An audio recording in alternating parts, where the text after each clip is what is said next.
Hai guys, seperti biasa di video kali ini gua kembali akan membahas beberapa berita yang sedang hangat diperbincangkan di dunia K-pop. So nggak perlu berpanjang lebar lagi, langsung aja kita masuk ke topik pembahasannya. Berita pertama yang ingin gue bahas di video kali ini datang dari aktor Nam Joo Hyuk yang tiba-tiba mendapatkan tuduhan bullying. Yap, dia dituduh membuli. Ada apa? Mari kita cek dulu faktanya berdasarkan portal berita Pancave di Instagram yang berjudul aktor Nam Joo Hyuk dituduh lakukan bullying di sekolah, manajemen sub ungkap sedang selidiki kebenarannya. Nih si beritanya guys, menurut laporan eksklusif dari The Daily News, seorang informan mengatakan bahwa Nam Joo Hyuk adalah seorang pengganggu di sekolah selama 6 tahun. Selama tahun-tahun di sekolah menengah dan ia merupakan korban dari intimidasi yang disebutkan di atas. Informan tersebut juga menyatakan bahwa Nam Joo Hyuk diketahui bergaul dengan para pengganggu saat sekolah. Kelompok pengganggu juga tidak kecil, mencapai 15 siswa. Beberapa hal yang dituduhkan yaitu mendorong siswa, memotong antrean saat makan siang, memaki siswa, dan memukul siswa lain. Dia juga dituduh menggunakan siswa sebagai roti antar jemput yang merupakan istilah untuk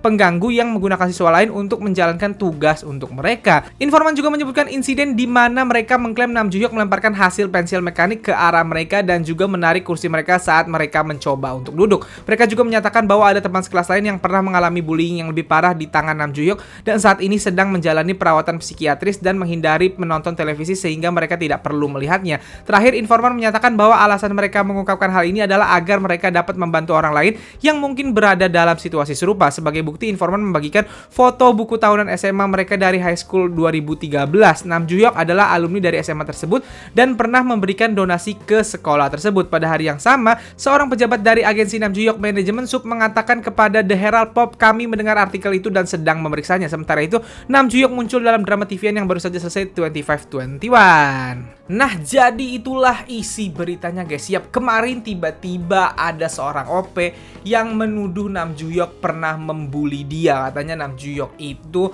ada dalam satu geng berjumlah 15 orang siswa dan dia dibully, disuruh-suruh dan apapun itu tadi yang disebutkan gitu.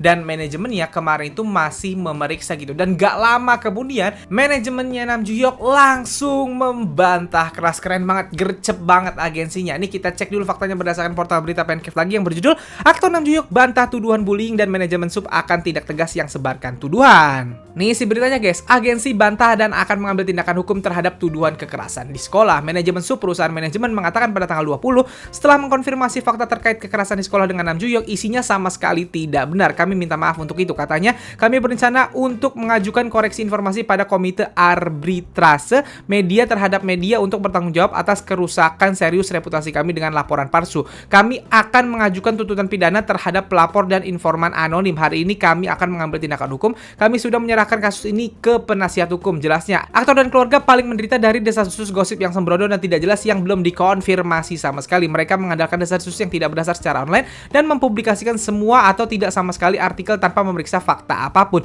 Tidak peduli seberapa tidak berdasarnya itu, tidak ada cara untuk menekan kemalangan dan belas kasihan dari situasi saat ini di mana stigma huruf merah terukir. Manajemen sub melanjutkan, semua tindakan yang diposting di media sosial dan YouTube tanpa proses pengecekan yang jelas terkait klaim sepihak akan dikenakan tanggung jawab yang ketat. Kami berencana untuk mengambil tindakan hukum terhadap data yang telah kami kumpulkan. Kami dengan sungguh-sungguh meminta semua untuk menahan diri dari menyebarkan desas-desus yang berdasar atau melaporkan spekulatif. Setelah itu kami akan mengambil tindakan tegas melalui pemantauan. Nah, jadi itulah isi pernyataan dari agensi manajemen subnya guys. Mereka langsung gercep nanya ke Nam Joo Hyuk-nya, memastikan dan Nam Joo Hyuk bilang itu tidak benar dan mereka sudah yakin itu dan akan langsung membawa ini ke jalur hukum gitu. Dan sekarang yang jadi masalah atau dipermasalahkan oleh Kanets adalah YouTube yang memblow up kasus ini, yaitu YouTube Sojang namanya. Dan ternyata YouTube Sojang gue kira ada orangnya, ternyata YouTube Sojang tuh cuman apa ya, suara doang kali ya, gue gak pernah nonton juga sih. Maksudnya ini YouTube sering banget menyebarkan rumor dari dulu gitu dan masih ada aja gitu sih. Gue sih berharap kalau misalnya memang Nam Joo Hyuk ini udah yakin tidak benar kan, ya langsung aja proses hukum dan tutup tuh akun YouTube dari berapa bulan yang lalu, dari beberapa setahunan yang lalu kayaknya udah sering banget nama YouTube Sojang ini muncul dengan skandal-skandal yang tidak terbukti benar gitu. So, mari kita tunggu kelanjutan kasus ini ke depannya. Dan untuk fansnya Nam Joo Hyuk, gimana nih tanggapan kalian terhadap berita ini? Silahkan tuliskan di kolom komen ya. Selanjutnya berita yang ingin gue bahas menyangkut the biggest boy band in the world. Siapa lagi kalau bukan BTS? Yap, mari kita cek dulu faktanya berdasarkan situs wowkeren.com yang berjudul BTS jadi contoh sistem idol K-pop dikritik surat kabar Inggris. Nih isi beritanya guys, pada 17 Juni waktu setempat, surat kabar Inggris The Times menerbitkan artikel dengan judul BTS Mengapa Boyband Terbesar di Dunia Bubar di halaman depan yang memuat analisis oleh editor Asia yang mewawancari BTS pada tahun 2018. Richard Lloyd Perry, editor Asia dari The Times, mengatakan dia terkejut dengan berita hiatus BTS dari aktivitas grup dan mengingat wawancara masa lalu yang dia lakukan dengan mereka. Dia berkata, kehidupan band K-pop tampak seperti formula untuk keruntuhan saraf ketika saya mewawancari mereka di Seoul 4 tahun lalu. Menambahkan, anggota BTS memiliki kehidupan yang tidak normal.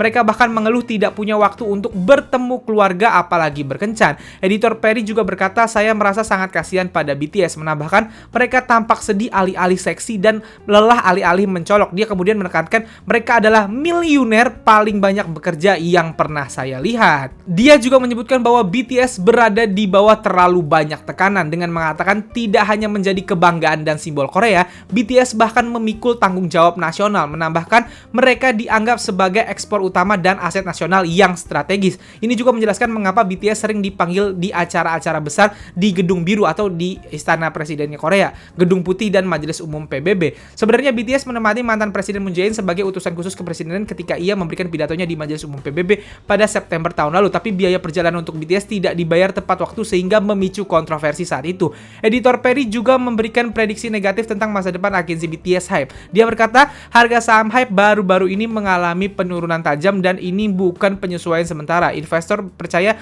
bahwa susu dari sapi perah BTS telah mengering. Sementara itu, BTS telah menegaskan bahwa mereka tidak bubar melainkan hiatus sementara dari kegiatan grup. Dengan demikian, para member dapat fokus pada aktivitas solo dan fokus pada hal atau bidang yang mereka sukai dan ingin tekuni lebih dalam. Nah, jadi itulah isi artikelnya guys. Yap, ada seorang editor surat kabar terkenal di Inggris yang berusaha kayak menelaah alasan di balik BTS yang akhirnya mengumumkan untuk fokus ke project solo masing-masing gitu.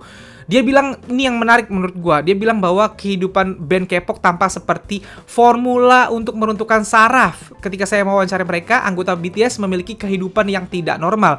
Mereka bahkan mengeluh tidak punya waktu untuk bertemu keluarga apalagi berkencan gitu. Jadi si editor ini, si Perry ini, dia pernah mewawancari BTS gitu dan dia terkejut melihat BTS yang merupakan orang kaya. Maksudnya adalah grup yang sangat sukses. Bahkan dia bilang di sini kan, mereka adalah miliuner. Mereka adalah miliuner paling banyak bekerja yang pernah saya lihat. Karena miliuner selama ini, ya kalau orang kaya, dia kerja sesuai dengan yang dia mau gitu. Nah, bagi si Perry ini, BTS adalah miliuner, orang sukses yang paling banyak bekerja yang pernah dia lihat gitu. Dan dia bilang bahwa kerjanya ini udah nggak sampai di tahap yang menyenangkan lagi gitu. Karena mereka bahkan sulit untuk bertemu keluarga, katanya apalagi berkencan gitu. Dia juga bilang, mereka tampak sedih alih-alih seksi dan lelah alih-alih mencolok gitu. Ini datang dari orang yang pernah mewawancara BTS gitu. Kalau kita ngeliat BTS di depan layar, of course mereka terlihat senang. Kalau kita ngeliat di depan kamera gitu ya, karena mereka memang harus seperti itu gitu. Nah, si Perry ini pernah mewawancari BTS, otomatis dia pernah melihat BTS langsung di luar kamera gitu. Dan dia bilang, ketimbang terlihat seksi, mereka lebih terlihat sedih tadi dibilangnya gitu. Dan juga mereka itu lebih terlihat lelah alih-alih mencolok gitu. Kelihatan mereka itu lelah, itu dari 2018 ternyata saat dia mewawancara itu gitu. Dan ini yang paling bikin apa ya, bikin ini terasa sedih. Dia juga bilang bahwa BTS itu memikul tanggung jawab nasional gitu. Mereka jadi kayak punya beban yang besar banget gitu. Mereka jadi kebanggaan dan simbol Korea dan memikul tanggung jawab nasional itu tadi. Dan mereka dianggap aset nasional dan jadi ekspor utama untuk Korea gitu. Jadi kita membanggakan, gua termasuk yang bangga BTS berhasil menjadi seperti itu. Tapi member BTS-nya, kita nggak tahu mereka itu bangga apa nggak terhadap itu. Mungkin ada rasa bangganya, tapi beban yang mereka pikul jadi jauh lebih besar gitu. Dan sekarang di mana akhirnya mereka fokus untuk individu atau fokus untuk kegiatan project solonya masing-masing atau mendalami hal-hal yang mereka inginkan, tentunya ini adalah hal yang apa ya, yang sepadan lah sama mereka gitu. Jadi semakin memperkuat aja nih, kalau gue pribadi ya, yang masih kadang-kadang di hati menyayangkan, sayang banget BTS lagi gede-gedenya nih, lagi hebat-hebatnya.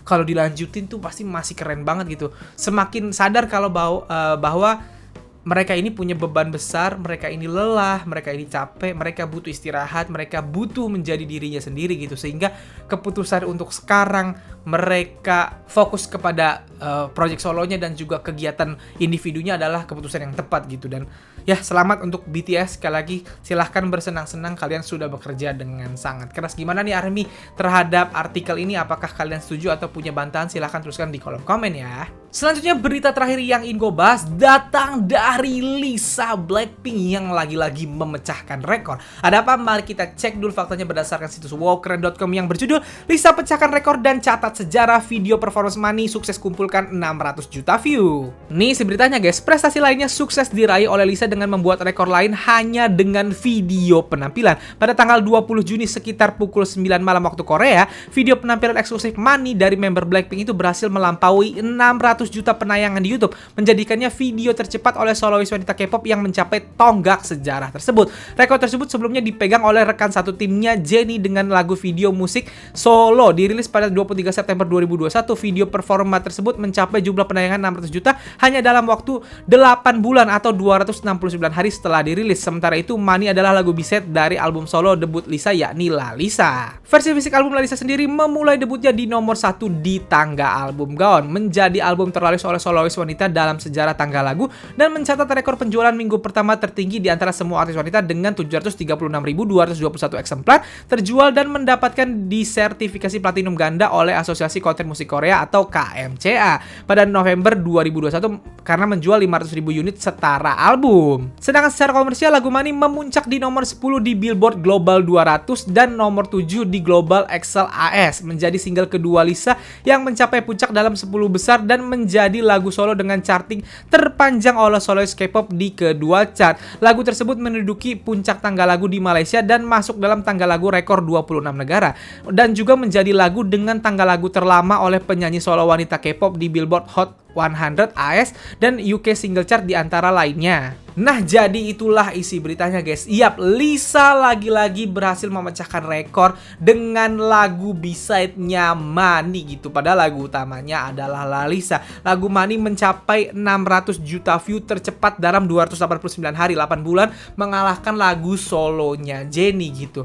Dan ini lagi-lagi membuktikan bahwa ini gue selalu ngomong gini kan, dan masih ada perdebatan lah dari orang-orang. Gue selalu bilang bahwa idol itu penyanyi, karena mereka itu kalau comeback ngerilisnya lagu gitu. Mereka bukan cuma dancer, mereka adalah penyanyi gitu. Dan kalau idol mau naik namanya atau mau besar, maka yang paling utama adalah lagu. Lagunya harus bagus, lagunya harus dicintai sama banyak orang kalau memang pengen goalsnya adalah terkenal atau populer di dunia gitu. Dan ini lagi-lagi membuktikan lagu Money gitu. Sebenarnya kan title tracknya adalah La Lisa, yang dipromosikan adalah La Lisa gitu. Tapi lagu Money justru yang akhirnya viral ke seluruh dunia dan bahkan memberikan pencapaian ini. Dan lagu Money sudah mengalahkan La Lisa di YouTube gitu dan di platform-platform lain gitu. Nah sekarang pertanyaannya, Bang, mungkin Money terkenal karena lagunya bahasa Inggris. Sekarang gua tanya, ada banyak kok lagu bahasa Inggris lain dari artis K-pop, apakah sebesar Money? Enggak. Karena lagu Money itu bukan karena bahasa Inggrisnya, tapi karena memang lagunya enak. Ditambah mungkin karena bahasa Inggris. Bahasa Inggris adalah faktor keduanya gitu. Lagunya memang lebih enak dan lebih apa ya bahasanya? Lebih merakyat gitu. Gua sering banget lihat di TikTok, di YouTube, banyak di klub-klub tuh kalau misalnya lagu Money diputer, semua orang nyanyi, semua orang joget itu. Lagunya memang enak gitu. Nah, La Lisa adalah lagu title track. Lagu Money mungkin terkenal gara-gara Lisa, Bang. Lah kan ada lagu La Lisa, tapi lagu La Lisa kalah sama Money gitu. Sekali lagi lagu La Lisa bagus, cuma secara konten lagu Money ini lebih global. Beatnya, rapnya, flownya, dan juga artinya, meaningnya gitu lebih kuat gitu. Makanya gue bilang bahwa idol K-pop yang lain, kalau memang idol lu pengen terkenal gitu, kalau lu pengen idolnya besar, maka caranya bukan video klipnya harus bagus, sebagus apa gitu, efeknya begini begitu, atau mereka harus pakai baju yang kayak gimana-gimana. Yang paling penting pertama adalah lagunya dulu gitu. Dan Money ini kembali membuktikan Money benar-benar besar tanpa promosi loh. Money ini hanya datang dengan hanya datang dengan video performance ini aja gitu, satu. Tapi lagunya viral di mana-mana gitu dan bahkan mencapai rekor ini gitu. Selamat sekali lagi buat Lisa.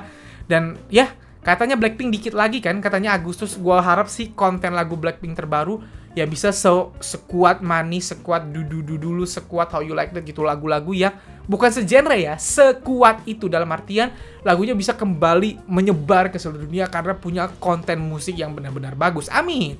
So guys, jadi segitu aja video gue kali ini. Kalau kalian suka video ini, seperti biasa silahkan like dan share ke teman-teman K-popers kalian. Kalau kalian mau kenal gue, kalian bisa follow gue di Instagram. Dan kalau belum subscribe channel gue, silahkan di subscribe. Sekian dari gue, bye.